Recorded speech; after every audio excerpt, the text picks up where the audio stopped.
નમસ્કાર દર્શક મિત્રો, તમે જોઈ રહ્યા છો સાંઈ ગ્રુપ સંચાલિત ઝટપટ ન્યૂઝ અને નવસારી લાઈવ. દિવસભરની ઘટનાઓથી અવગત કરાતા બુલેટિન ઝટપટમાં જુઓ આજના સમાચાર.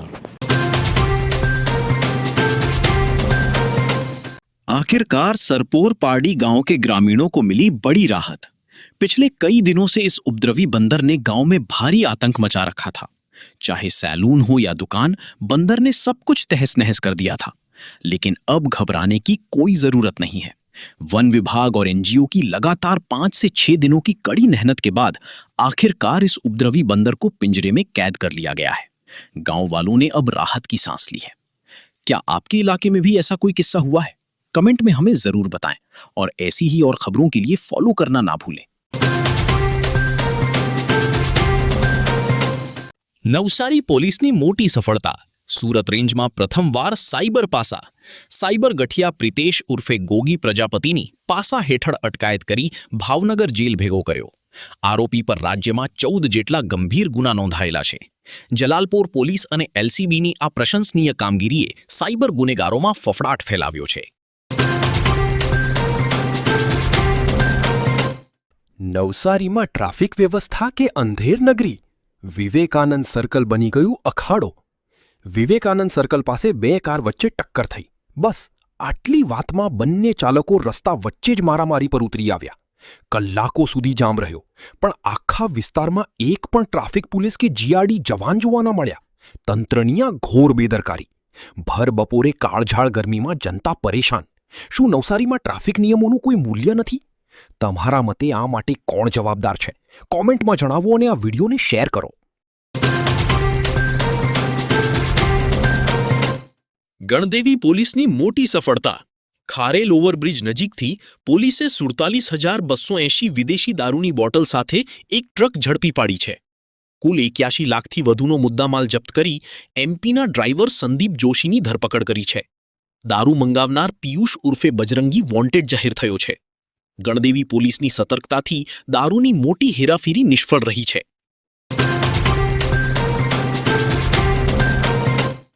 એરો 4 રસ્તાથી અબ્રામા રોડ પર બાઇક સવાર વિકાસના ખાડામાં ખાબક્યો. બાઇક સવાર પોતાનું બાઇક લઈને એરો 4 રસ્તાથી અબ્રામા તરફ જઈ રહ્યો હતો. તે દરમિયાન અત્યારે હાલમાં રસ્તાનું જે કામ ચાલી રહ્યું છે, રસ્તો પહોળો કરવાનો, ત્યારે કોઈપણ પ્રકારની બેરિકેડ અને સેફટી ફેન્સિંગ વગર કોન્ટ્રાક્ટર દ્વારા બેદરકારી રીતે કામગીરી કરવામાં આવી હતી, જેના કારણે અંધારામાં ખાડો ન દેખાતા બાઇક ચાલક ખાડામાં ખાબક્યો હતો. જોકે તેને કોઈ ઈજા થવા પામી ન હતી. સયાજી વૈભવ સાર્વજનિક પુસ્તકાલયમાં વેકેશન વાંચન ઉત્સવનો પ્રારંભ કરવામાં આવ્યો. વિશ્વ પુસ્તક દિને 12 પ્રતિભાને પોખવામાં પણ આવી હતી. સદા વાંચવાની ટેવ જીવનને સાર્થક બનાવે છે, આ વાક્ય પિયુષ ભટ્ટ દ્વારા ઉચ્ચારવામાં આવ્યા હતા. અને ત્યાં સભાને સંબોધતા પ્રશાંતભાઈ પારેખ તમામ લોકોને આવકાર્યા હતા અને પ્રાસંગિક ઉદ્બોધનમાં સારા પુસ્તકોના નિયમિત વાંચનમાં મહિમા સમજાવ્યો હતો. અને સંસ્થાના કર્મનિષ્ઠ મંત્રી માધવીબેન શાહે તેમના લાક્ષણિક શૈલીમાં વેકેશન વાંચન પ્રોજેક્ટ વિશે વિગતવાર વાતો કરી હતી. ત્યારે પિયુષ ભટ્ટનો પરિચય પણ કરવામાં આવ્યો હતો અને પ્રશાંતભાઈ પારેખ અને માધવીબેને મહેમાનોનું અભિવાદન કર્યું હતું. ચીખલી ખેરગામ રોડ પર વાડખાડી નજીક કાર અડફેટે મોપેડ ચાલક મહિલાને ગંભીર ઈજા.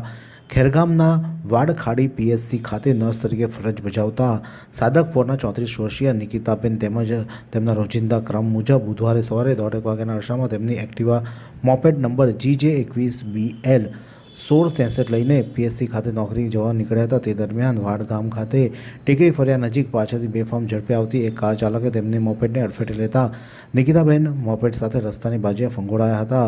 અકસ્માતને પગલે આસપાસના રહીશોએ 108 એમ્બ્યુલન્સ મારફતે તેમને પ્રથમ સારવાર માટે ચીખલી ખાનગી હોસ્પિટલમાં ખસેડ્યા હતા, જ્યાં તેમની તપાસ કરતાં તેમને ડાબા પગે ફ્રેક્ચર જણાવ્યું હતું અને પેટના ભાગે આંતરિક ઈજાઓ થઈ હોવાનું જણાવતા તેમને વધુ સારવાર માટે સુરતની કિરણ હોસ્પિટલ ખસેડવામાં આવે છે.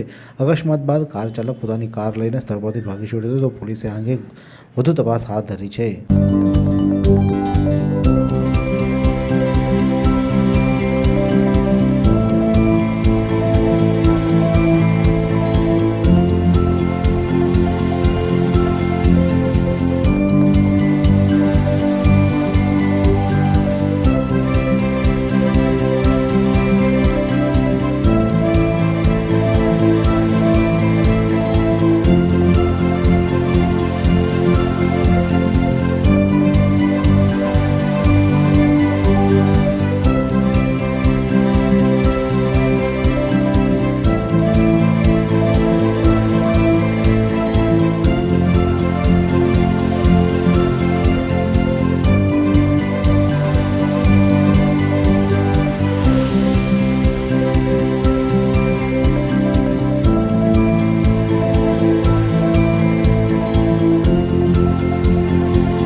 વાત કરીએ હવામાનની તો નવસારી જિલ્લાનું આજનું મહત્તમ તાપમાન 39.5 અંશ સેલ્સિયસ જ્યારે લઘુત્તમ તાપમાન 23.5 અંશ સેલ્સિયસ રહ્યું હતું. હવામાન ભેજનું પ્રમાણ સવારે 77% જ્યારે સાંજે 34% રહ્યો હતો. હવાની ગતિ 2.1 કિલોમીટર પ્રતિ કલાક ફરતી રહી હતી.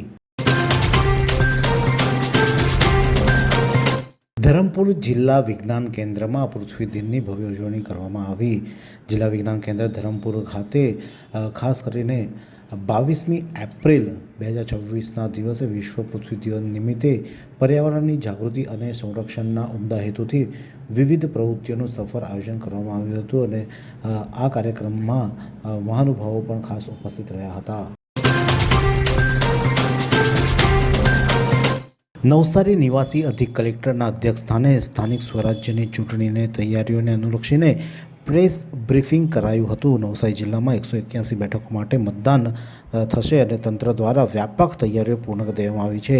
આગામી 26મીના રોજ નવસારી મહાનગરપાલિકા, ગણદેવી નગરપાલિકા તેમજ જિલ્લા પંચાયત અને તાલુકા પંચાયતની ચૂંટણી યોજાનાર છે, જ્યારે મતગણતરી 28/4/2026ના રોજ હાથ ધરાશે. જિલ્લામાં કુલ 238 બેઠકોમાંથી 57 બેઠકો બિનહરીફ જાહેર થતાં બાકી રહેલી 181 બેઠકો માટે મતદાન યોજાશે, જેમાં જિલ્લા પંચાયતની 21, તાલુકા પંચાયતની 108, નવસારી મહાનગરપાલિકાની 50 અને ગણદેવી નગરપાલિકાની 2 બેઠકોમાં મતદાન થશે. સમગ્ર ચૂંટણી પ્રક્રિયા માટે કુલ 139 રૂટો નક્કી કરવામાં આવે છે, જ્યારે 5407 પોલિંગ સ્ટાફ તથા 1675 પોલીસ સ્ટાફ ફરજ બજાવશે. ત્યારે નવસારી અને તમામ મતદારોને 4 મત આપવાની સુવિધા રહેશે, જ્યારે ગ્રામ્ય વિસ્તારોમાં તાલુકા પંચાયત માટે 1, જિલ્લા પંચાયત માટે 1 અને એમ કુલ 2 મત આપી શકાશે. ઉનાળાની ગરમીને ધ્યાનમાં રાખીને તમામ મતદાન મથકો પર પીવાના પાણી, છાંયડો, મંડપ, પ્રાથમિક સારવાર કીટ તથા દિવ્યાંગ મતદારો માટે રેમ્પ જેવી જરૂરી સુવિધાઓ પણ ઉપલબ્ધ કરવામાં આવશે. 26મી તારીખે મતદાન છે, ત્યારે સુરખાઈ ખાતે 28મો સમૂહ લગ્નોત્સવ પણ ઉજવવા જઈ રહ્યો છે, જેમાં 8 જેટલા દંપતીઓ પોતાના પ્રભુતામાં પગારો માણશે. ત્યારે આ દંપતીઓના લગ્ન પ્રસંગે કન્યા વિદાય 1 વાગે થશે અને ત્યારબાદ તમામ લોકોને મતદાન કરવા માટે ખાસ આગ્રહપૂર્વક જણાવવામાં આવ્યું છે અને તમામ લોકોએ મતાધિકારનો ઉપયોગ કરવા માટે સમાજ દ્વારા તમામ લોકોને ખાસ સૂચના પણ આપવામાં આવી છે. ચીખલીના આલીપોર ખાતે પરપ્રાંતીય યુવાનનો કોહવાયેલો મૃતદેહ મળ્યો. ચીખલીના આલીપોર ખાતે રહેતા અને મૂળ આસામના ઘોલપરાના રહીશ 30 વર્ષીય અરુણજી શર્મિલા મોમીન ગત 19મી એપ્રિલે તેમના રૂમ પરથી કોઈને કહ્યા વગર ક્યાંક ચાલ્યા ગયા હતા. તેમની શોધખોળ કરતાં તે મળી આવ્યા ન હતા, પરંતુ તેમનો કોહવાયેલો મૃતદેહ મળી આવતા ચીખલી પોલીસે વધુ તપાસ હાથ ધરી છે. અકસ્માતો ઘટાડવા માટે બિલ્લીમોરા ચીખલી આઈપીએમસીના 150થી વધુ ટેમ્પો, ટ્રેક્ટર અને ટ્રેલર પર રિફ્લેક્ટરો લગાવવામાં આવ્યા. દક્ષિણ ગુજરાતના ખેડૂતો તેમની ખેત પેદાશો વેચાણ માટે તેમજ નજીકના માર્કેટ યાર્ડ સુધી ટેમ્પો, ટ્રેક્ટર, ટ્રેલર લઈ દિવસ રાત જતા હોય છે, ત્યારે માર્કેટ યાર્ડ સુધી જતાં ઘણી વખતે વહેલી સવારે ધુમ્મસ વાતાવરણના કારણે રાત્રિના સમયે ખેત પેદાશો વહન કરતી વખતે રસ્તા પર ઊભા હોય ત્યારે અન્ય વાહનો ચાલકોને દેખાતા નથી, જેથી પાછળથી આવતા વાહન ચાલકો અકસ્માત સર્જાતા હોય છે, જેને કરીને અકસ્માત નિવારણ માટે રિફ્લેક્ટરો લગાવી તમામ વાહનો સુરક્ષિત કરવામાં આવ્યા હતા.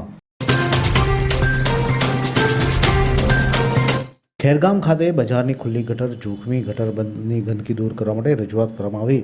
ખેરગામના બજાર વિસ્તારમાં મૂળ આરસીસી રસ્તા પર જ ઉપરથી રીકાર્પેટિંગ કરાતા આ રસ્તો જમીન સ્થળથી 2 થી 3 ફૂટ ઊંચો થઈ જતા આ સ્થળે સ્થાનિક રહીશોમાં ભારે મુશ્કેલી ઊભી થવા પામી છે. ખેરગામ બજારમાં ખુલ્લી ગટર છે, જેમાં ભરાયેલી ગંદકીનો નિકાલ થતો નથી અને જેથી દુર્ગંધ ફેલાય છે અને તેમજ મચ્છરનો ઉપદ્રવ પણ વધી રહ્યો છે, જેને લઈને બીમારી અને રોગચાળો ફેલાવાની શક્યતા છે. ત્યારે રહેતા પરિવારો દ્વારા ગટર બંધ કરવાની વ્યવસ્થાને માટે ગ્રામ પંચાયત દ્વારા લેખિત રજૂઆત કરવામાં આવી છે. પાટલા બારણેથી અવરજવર કરવી પડે છે, મુખ્ય માર્ગ પર તેઓ જઈ શકતા નથી અને ધંધા કરનારાઓ પણ તેઓ મામલતદાર સમક્ષ જઈને લેખિત રજૂઆત કરી હતી, પરંતુ હજુ સુધી કોઈ સમસ્યાનો ઉકેલ આવ્યો નથી અને તેઓ દ્વારા માંગ કરવામાં છે કે વહેલામાં વહેલી તકે આ જે ખુલ્લી ગટર છે અને તેની ગંદકી દૂર કરવામાં આવે તેવી માંગ કરવામાં આવી છે.